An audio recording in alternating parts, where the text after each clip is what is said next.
আজকে আপনারা যে এক্সপিরিয়েন্সটা শুনতে যাচ্ছেন ওটা হচ্ছে আমাদের রাকেশ ভাইয়ের। তো উনি হচ্ছে রিসেন্টলি ওনার ভিসাটা সিকিউর করেছেন। ওনার ইউনিভার্সিটি হচ্ছে ইস্টার্ন ইলিনয়েস ইউনিভার্সিটি। তো ওনার এক্সপিরিয়েন্সটা মূলত রিসেন্ট টাইমে যারা ইন্টারভিউ দিচ্ছেন তাদের জন্য অনেক বেশি ইম্পর্টেন্ট।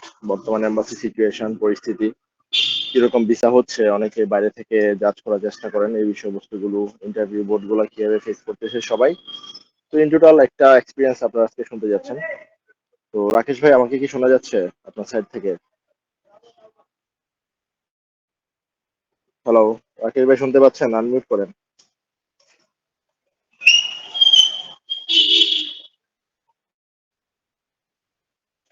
রাকেশ ভাই আছেন? সাহেব ভাই আনমিউট করেন, আমাকে শুনতে পাচ্ছেন? হ্যাঁ পাচ্ছি। রাকেশ ভাই তো আছেন।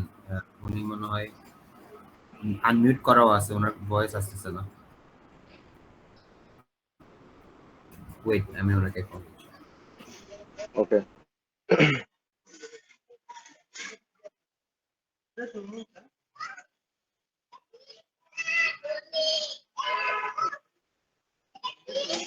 আমি সবাই মিউট একটু করেন। অপেক্ষা করবেন, টেকনিক্যাল ইস্যুর জন্য একটু লেট হচ্ছে, সবাই একটু ওয়েট করবেন।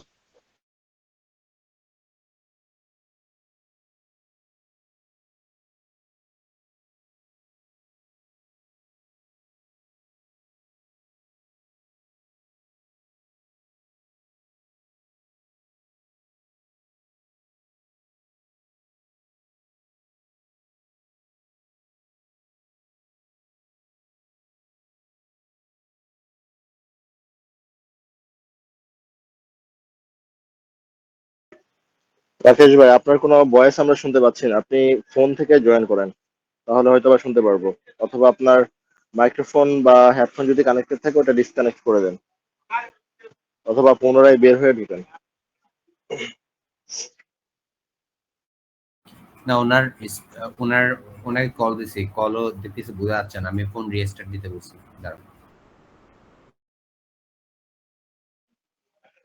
ঠিক আছে। তো রিসেন্ট টাইমে অনেকেই যেটা বলতেছেন যে ভিসা, এম্বাসিতে ভিসা হচ্ছে না, বা ভিসার ইস্যুর যে ব্যাপারগুলো ওইগুলো অনেকটা কমে গিয়েছে। তো সত্যি কথা বলতে ব্যাপারটা যে একদমই মিথ্যা ওরকমটা না। ভিসা আগে থেকে, মানে এই টাইমটাতে আসলে ভিসা রেশিও কম বা ভিসা কম হচ্ছে, এটার পিছনে বেশ কিছু রিজন থাকে। ফার্স্ট অফ অল, এই যে টাইমটা যাচ্ছে আগস্টের শেষ বা সেপ্টেম্বরের ফার্স্ট, এই টাইমটাতে আসলে যারা ফল ইনটেকের জন্য এম্বাসি ফেস করবে তারা আসলে অলরেডি হয় রিফিউজড নয় অ্যাপ্রুভ, জাস্ট ফ্লাই করার জন্য ওয়েট করতেছে। তো এই টাইমটাতে আসলে অ্যাপ্লিকেন্ট থাকে না বললেই চলে। ঠিক আছে। তো এই জন্য এম্বাসিতে F1 খুব কমই এখন ইন্টারভিউ ফেস করতেছে। তো এই জন্য হচ্ছে আমরা স্বাভাবিকভাবেই ওই অ্যাপ্রুভালের নিউজ কম পাবো। তো তার মানে এই না যে ভিসা হচ্ছে না, নিউজ পাচ্ছি না, তার মানে গণহারে সবাইকে রিফিউজ করে দিচ্ছে, এরকমটা না। আর অন্যদিক দিয়ে যদি চিন্তা করি, ইউএস এম্বাসিতে গত 2023-24-এর দিকে, 23-এর দিকে, বিশেষ করে 22-23-এর দিকে প্রচুর পরিমাণ ভিসা অ্যাপ্রুভ হয়। তো ওইটার জন্য বেশ কিছু এজেন্সি, মানে বেশ কিছু না, অনেক এজেন্সি, মানে হাজার হাজার লক্ষ লক্ষ অ্যাপ্লিকেন্টকে, মানে যে কোয়ালিফাইড তাকেও, যে কোয়ালিফাইড না তাকেও, যে ডিগ্রি পাস করছে তাকেও, যে ডিপ্লোমা করছে তাকেও, মানে সবাইকেই। ইউএস থেকে I-20 আনা কিন্তু খুব ইজি, সবাইকে দাঁড় করাই দিছে, গণহারে দাঁড়াইছে সবাই। আলটিমেটলি ইউএস এম্বাসি কোনো ধরনের জাজমেন্ট ছাড়া, কোনো ধরনের জাস্টিফিকেশন ছাড়া গণহারে রিফিউজ করে, এবং সেটা ছিল লাস্ট 2 মাসে ছিল সর্বোচ্চ পরিমাণ। ফুল ফান্ড থেকে শুরু করে খুব ভালো ফান্ড, ইভেন সেল ফান্ড গণহারে রিফিউজ করে। তো এটার ক্ষেত্রে হচ্ছে আপনাদের দুইটা উপকার আছে। সেটা হচ্ছে যে ফার্স্ট অফ অল, এখন থেকে মানে বয় অ্যাপ্লিকেন্ট যারা, যে হ্যাঁ আমার ইউএসএ যাইতে হবে, আমার ন্যূনতম রিকোয়ারমেন্টস নিয়ে আমি ইউএসএ চলে যাব, ফান্ড পাই আর না পাই, গদভান্তা কিছু ইউনিভার্সিটি, ব্ল্যাক লিস্টেড ইউনিভার্সিটি থেকে এজেন্সি এবং I-20 এনে দিবে, আমি ইউএসএ চলে যাব, তো তাদের আর কি এখন আর যাওয়ার কোনো সম্ভাবনা নাই। যারা হচ্ছে যে সত্যি সত্যি ডেডিকেটেড, কোয়ালিফাইড, ভিসা ডিজার্ভ করে, তারাই হচ্ছে যে এখন অগ্রাধিকার পাবে আর কি এম্বাসিতে। এই হচ্ছে বিষয়বস্তু। আরেকটা জিনিস হচ্ছে যে ইউএস এম্বাসিতে আগে যে ব্যাকলগটা ছিল না, লাইক চাইলেও কেউ 1 থেকে 1.5 মাস পরেই এম্বাসি ফেস করতে পারতো। কিন্তু মাঝখানে সেটা ব্যাকলগ হয়ে দাঁড়ায় প্রায় 1 বছরের জন্য ওয়েটিং টাইম চলে আসে, 1 বছর 6 মাসের মতো ওয়েটিং টাইম চলে আসে। তো এই ব্যাকলগটা চলে যাবে আর কি, ব্যাকলগটা থাকতেছে না খুব শীঘ্রই। তো এই জিনিসগুলো হচ্ছে যে অ্যাডভান্টেজ হবে। আর আজকে যিনি এক্সপিরিয়েন্সটা শেয়ার করবে, রাকেশ ভাই, উনি হচ্ছে যে সেকেন্ড টাইমার।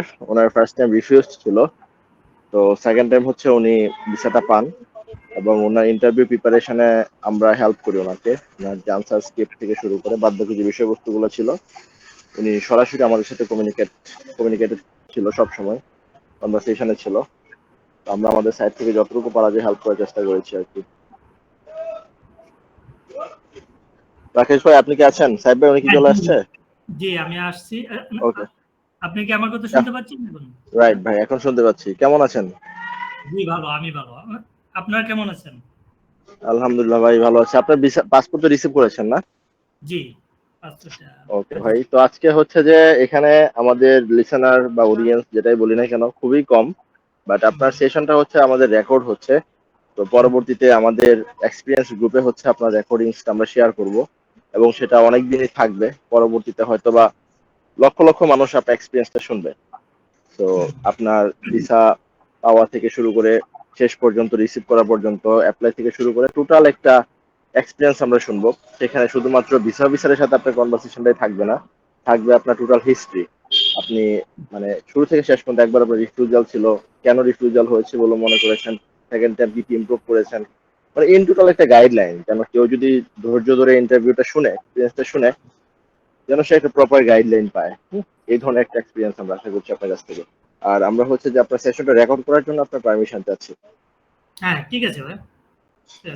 ঠিক আছে ভাই, তো আপনি স্টার্ট করতে পারেন। আমরা হচ্ছে যে আপনাকে কোনো ইন্টারাপ্ট করতেছি না মাঝখানে, আমি মিউটে চলে যাচ্ছি। যদি কোনো প্রয়োজন হয় দেন আমি একটু কথা বলবো ইনশাল্লাহ। ওকে ভাই। আসসালামু আলাইকুম সবাইকে। আমি আসলে আমার ইউএস এর জার্নিটা স্টার্ট করেছি আপনার 2024 থেকে। বাট আমি আগে একটু আমার ব্যাকগ্রাউন্ডে বলে নিই।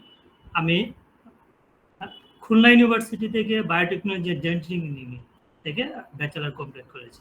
ব্যাচেলার কমপ্লিট করার পরে আমি হচ্ছে ফার্মা সেক্টরে 16 ইয়ার্স জব করে, 16 ইয়ার্স হলো। তো 2004-এ আমি প্ল্যান করলাম যে আমি ইউএসএ যাব হায়ার স্টাডিজের জন্য, কারণ আমার জবের জন্য হায়ার স্টাডিটা খুব ইম্পর্টেন্ট ছিল। কারণ সেই ক্ষেত্রে হচ্ছে প্রমোশন বা হচ্ছে বিগ প্রজেক্ট ডিল করা। এখন হচ্ছে বিশেষ করে ফার্মা তো রিসার্চে চলে যাচ্ছে। আগে প্রোডাকশন বেস ছিল, বাট এখন আর&ডিতে খুব মানে ওরা খুব মানে ইনভলভ হচ্ছে, এবং ওইখানে ওরা অনেক ইনভেস্ট করতেছে। তো আমার জন্য এটা একটা বড় অপরচুনিটি। চিন্তা করলাম যে হ্যাঁ, আমি যদি বাইরে থেকে স্পেশাল ইউএস থেকে ভালো ডিগ্রি নিয়ে আসতে পারি, তাহলে হয়তো আমি সেক্টরে অবশ্যই মানে ভালো জায়গায় পৌঁছাতে পারবো এবং বিগ রেসপন্সিবিলিটি পাবো। এটা একটা বিশাল অর্জন। সেই সেই চিন্তা ভাবনা করি আগে। তারপর আমি হচ্ছে আইএলস দিই, সাথে হচ্ছে জিআরই প্রিপারেশন নেই। আইএলস এর সাথে সাথে তো আমি যেটা করছিলাম যে আমি কিছু আমার প্রোফাইলের সাথে যায় এরকম কিছু ইউনিভার্সিটি আমি শর্ট লিস্টেড করেছিলাম। তো এই জিনিসটা আমাকে আসলে যেমন আমি কিন্তু মানে 5টা ইউনিভার্সিটিতে এডমিশন পেয়েছি। 7টা ইউনিভার্সিটিতে অ্যাপ্লাই করেছিলাম, কিন্তু 5টা ইউনিভার্সিটি অ্যাডমিশন পেয়েছি। মানে 2টা ইউনিভার্সিটিতে অ্যাডমিশন পাইনি। এটা মেইন কারণ হচ্ছে 2জন সুপারভাইজার আমি ম্যানেজ করতে পারিনি। মানে ওই 2টাতে হয়তো হইতো আর কি, আমার যেটা মনে হয় আর কি। তো এর মধ্যে 5টার মধ্যে 2টাতে আমার হচ্ছে ফান্ডেড ছিল।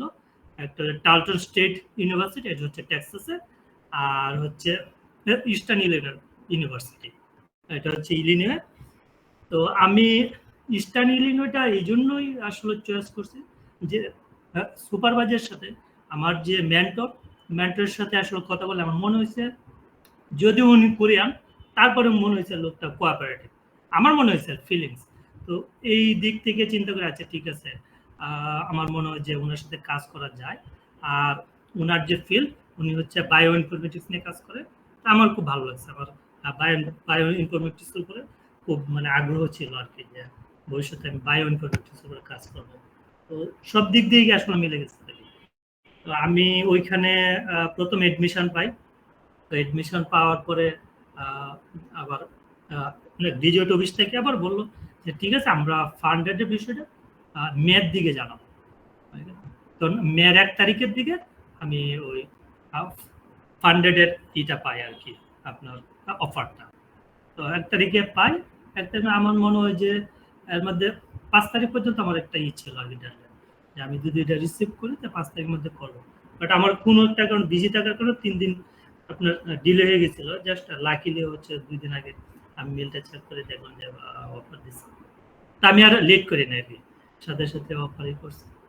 তো সেই ক্ষেত্রে ভালো। তারপরে হচ্ছে মানে প্রিপারেশন এখন আমি আসলে যেহেতু আমার একটা ফ্যামিলি আছে, স্বাভাবিক আমি ফ্যামিলি নিয়ে প্ল্যান করতে হবে, একা প্ল্যান, যেহেতু ফ্যামিলি আছে এটা নর্মালি। আর আমরা এমনিও ইমোশনাল, সেক্ষেত্রে ফ্যামিলি নিয়ে চিন্তা ভাবনা আর কি। তো আমি সেভাবে তারপরে যেহেতু মানে ফান্ডেড জন্য একটু কনফিডেন্ট ছিল আর কি, যেহেতু ফান্ডেড খুব বেশি ডিফিসিট থাকবে না, তো সেক্ষেত্রে আগানো যায় আর কি। তো সে আমি ফ্যামিলির সই i20 আনলাম। i20 আনার পরে দেখলাম যে আমার এবং ফ্যামিলি অ্যাড করার পরে আপনার 12 এর মতো ডিফিসিট ছিল। 12 এর মতো ডিফিসিট থাকলে আমার 49 কে আমি শো করেছি। আমার এটা হচ্ছে আমার পার্সোনাল ফান্ড। আমার যেহেতু 16 ইয়ার্স জব, সব মিলে আরো কিছু প্যাসিভ ইনকাম ছিল, সব মিলে 49। আমি ভাবলাম যে হ্যাঁ ফান্ডটা রিজনেবল। তো আমি কনফিডেন্ট নিয়েই আসলে ফার্স্ট ইন্টারভিউটা ফেস করেছি। তো ফার্স্ট ইন্টারভিউতে আমার যেটা ফিলিংস, আমাকে 3টা কোয়েশ্চেন করেছিল। প্রথম 2টা কোয়েশ্চেন বিচার দেওয়ার মতো ছিল আর why I chose this university বললাম। তারপর হচ্ছে সেকেন্ড ফিউচার রিসার্চ। থার্ড যেটা করলো সে হচ্ছে আমার, যেহেতু আমি পার্সোনাল ফান্ডার শো করেছি, পার্সোনাল ফান্ডার টেল মি অ্যাবাউট পার্সোনাল। আমি আমার মতো করে বললাম। তো এখন বলার পরে সে অনেকক্ষণ একটু চিন্তা করলো, এখানে প্রায় 1 মিনিটের মতো একটু চিন্তা করলো, টাইপিং করলো, তারপর 1 মিনিটে চিন্তা করলো। 1 মিনিটে চিন্তা করে বললো যে কি করলো, ডিনাই করলো আর কি, ভিসাটা দেয়। তো দেয় নাই যেহেতু, তখন আমি আমার যেটা ফিলিংস, যে আমার মনে হইলো যে আমার ভিসাটা না হওয়ার পিছনে এটা কারণ হতে পারে যে আমার হচ্ছে কান্ট্রিটা এটা উইক হয়ে গেছে এই কারণে যে আমার স্পাউস শো দাঁড়িয়েছে, স্পাউস কিড, এরপরে আমার এতদিনের সেভিংস সবকিছু মিলে এসে হয়তো চিন্তা করছে না হয়তো পরে কান্ট্রিটা একবারে উইক।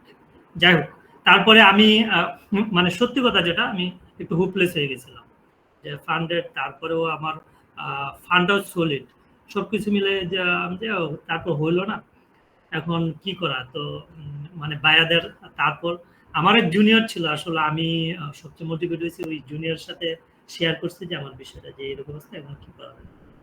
সে আমাকে বললো আর কি যে আপনি একটা কাজ করতে পারেন, ঠিক আছে, এখানে যে গ্রুপ অ্যাডমিন আছে ওনারা তো 1-to-1 সেশন করে, তো ওনাদের 1-to-1 সেশনটা আসলে খুবই ইফেক্টিভ, এটা আপনার জন্য ভালো। আর আপনি যদি একবার হয়েছেন, রিজেক্ট হয়েছেন, একটু মানে বেটার প্রিপারেশন নিয়ে আবার ফেস করেন। আমি তারপর ওই যে ভাইয়ের সাথে আলাপ করলাম, আপনার হচ্ছে আলামিন ভাইয়ের সাথে, যে এরকম অবস্থা, আমি তো একবার রিজেক্ট হয়েছি আর আমার এই স্ট্যাটাস, তো আমি আপনাদের 1-to-1 সেশনটা নিতে চাই। তো ভাইদের সাথে আলাপ করে ভাইয়েরা অনেক আসলো কোঅপারেটিভ, আমি যেটা দেখলাম। আর সবচেয়ে বড় বিষয় যেটা, যে আমি একটু আসলে ডিমোটিভেট ছিলাম তো প্রথম অবস্থায়। তারপর আমার যে স্ট্যাটাস, সবচেয়ে ভালো লাগছে আমার পার্সোনাল, ওনার স্ক্রিপ্টটা যে তৈরি করছে রিয়েলি পার্সোনাল, মানে আমার স্ট্যাটাসের সাথে আসলে যেভাবে যায় ওইভাবে স্ক্রিপ্টটা তৈরি করছে, এবং স্ক্রিপ্টটা দেখে আমার আসলে তখন আবার কনফিডেন্ট বাড়ছে না, যে আমার মনে হয় যে আনসারগুলো আগে যেভাবে দিছি এখন আসলে একটু ডিফারেন্ট, এখন একটু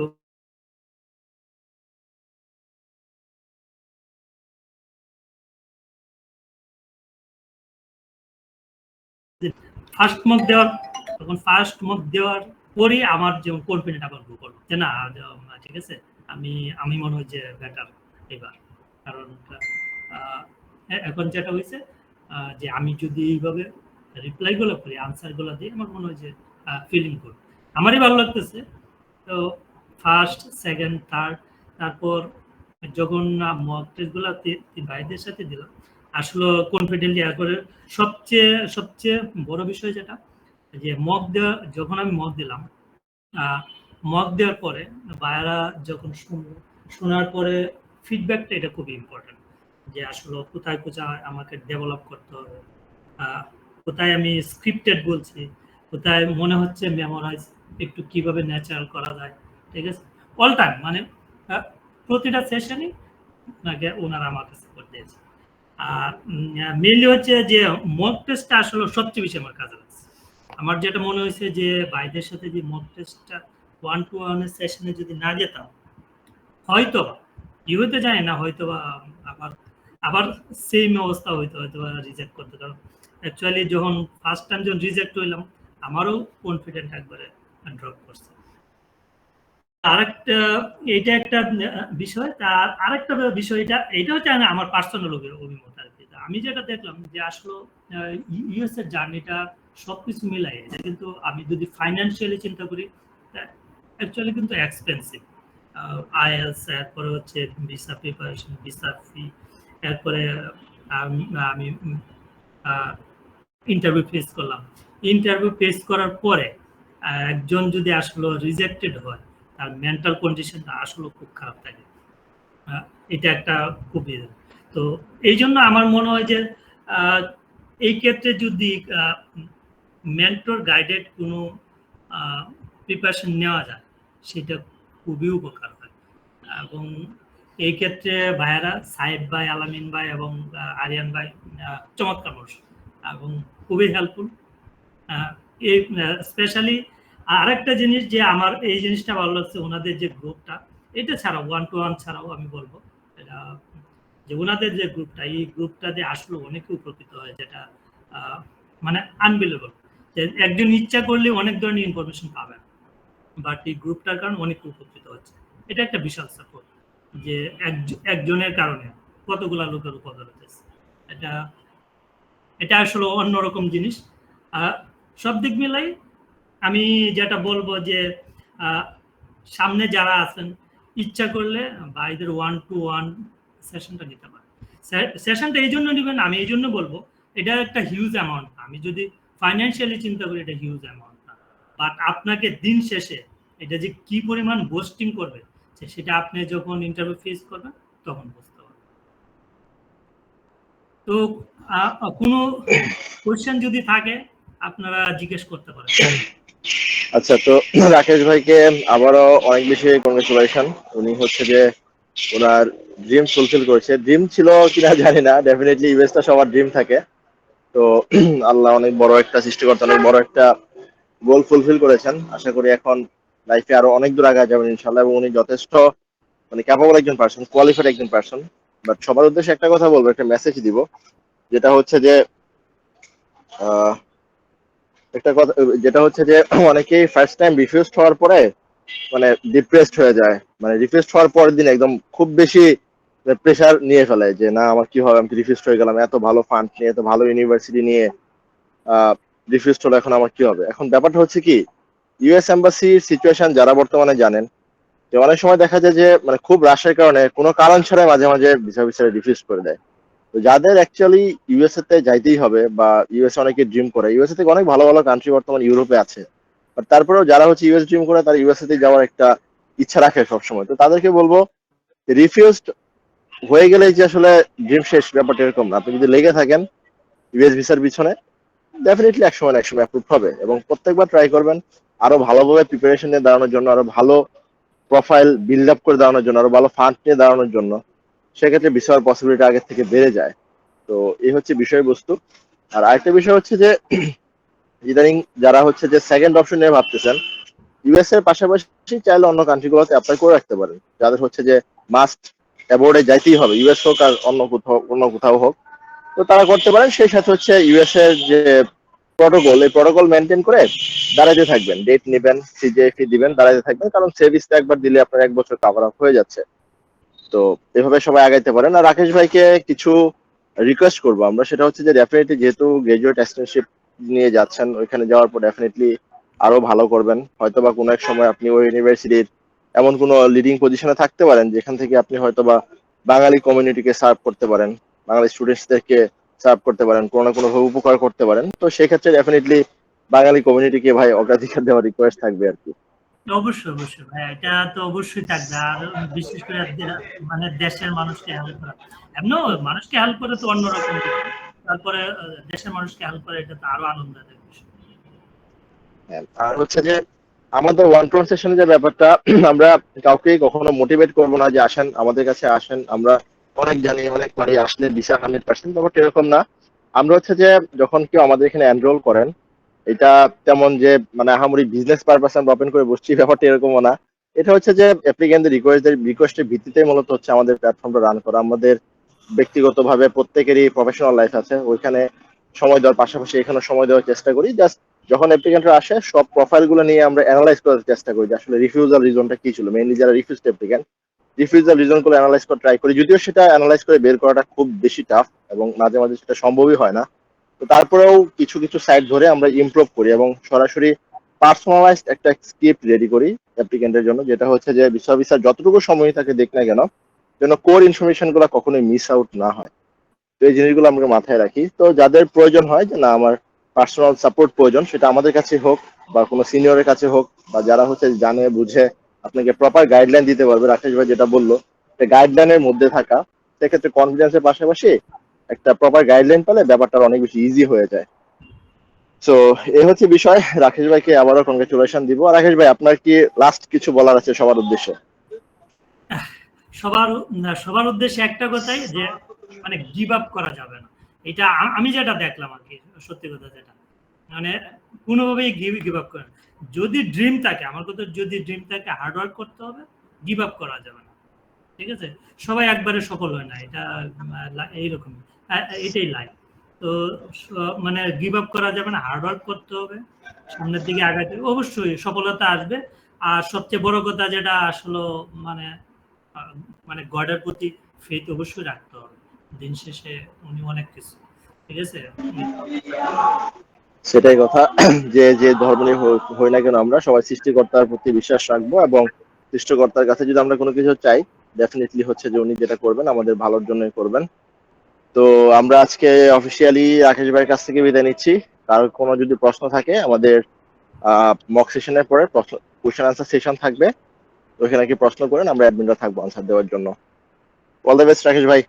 ওকে, থ্যাংক ইউ ভাই, খুব ভালো লাগছে। থ্যাংক ইউ ভাই, ইনশাল্লাহ দেখা হবে ইউএসএ যাওয়ার পর। দোয়া করেন আমার। আল্লাহ হাফেজ। ইনশাল্লাহ ভাই, ফি আমানিল্লাহ।